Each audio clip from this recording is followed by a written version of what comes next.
So এই guys, SSC MTS এর slot booking একদম ইজিভাবে কীভাবে করবে সেটা দেখাচ্ছি। প্রথমেই তোমাকে এসএসসি যে ওয়েবসাইট আছে সেই ওয়েবসাইটে চলে যেতে হবে। তারপর তুমি হচ্ছে ওখানে নিজের এই যে ইউজার নেমে এখন নিজের এই রেজিস্ট্রেশন নাম্বার দেবে এবং পাসওয়ার্ডে তোমার যেটা পাসওয়ার্ড দেওয়া ছিল সেটা দেবে, নয়তো ফরগেট পাসওয়ার্ড করে পেয়ে যাবে। তারপর নিচে যে 2xG সিরিজ যেটা আমি বসাচ্ছি, এটা হচ্ছে ক্যাপচা। এই ক্যাপচাটা এন্টার করে তোমাকে লগ ইন করতে হবে। এবার তুমি যখন লগ ইন করে ফেললে তখন তোমাকে একটা ড্যাশবোর্ড আসবে। সেই ড্যাশবোর্ডে তোমার হচ্ছে সমস্ত রকমের সব ডিটেলস লেখা থাকবে, যেরকম এখানে লেখা আছে আমার নাম দেওয়া আছে, আমার বাবার নাম, মার নাম, এগুলো সব, ভিলেজ, আমার ইমেল আইডি। ওখান থেকে মাই অ্যাপ্লিকেশনে চলে আসলাম। এবার এখানে দেখো মাল্টিটাস্কিং নন টেকনিক্যাল বলে লেখা আছে।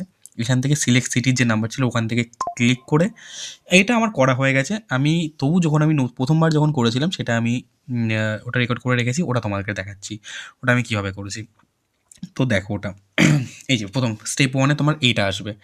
এইটি ১ মিনিট দাঁড়াও, ১ মিনিট। হ্যাঁ, স্টেপ ওয়ানে তোমার এটা আসবে। এখান থেকে আমি ব্লক 1, ব্লক 2, ব্লক 3 এখান থেকে তুমি কোথায় দেবে এক্সামের ডেট ৪ থেকে এত তারিখ অবধি আমি ব্লক 1 এ চুজ করলাম।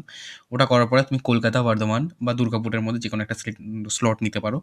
মানে কোন লোকেশনে, আমি কলকাতা চুজ করলাম। কলকাতা চুজ করার পরে করলাম হচ্ছে কন্টিনিউ টু নেক্সট স্টেপ। এটা যে ক্লিক করার পরে আমার স্টেপ 3 আসবে। দেখো, ১ মিনিট। এখানে ওটিপি দিতে হবে। ওটিপি সাকসেসফুল হয়ে গেল। এবার এখানে নিজের নাম্বারে আর নিজের যে জিমেল আছে সেই জিমেলের হচ্ছে ওটিপি আসবে।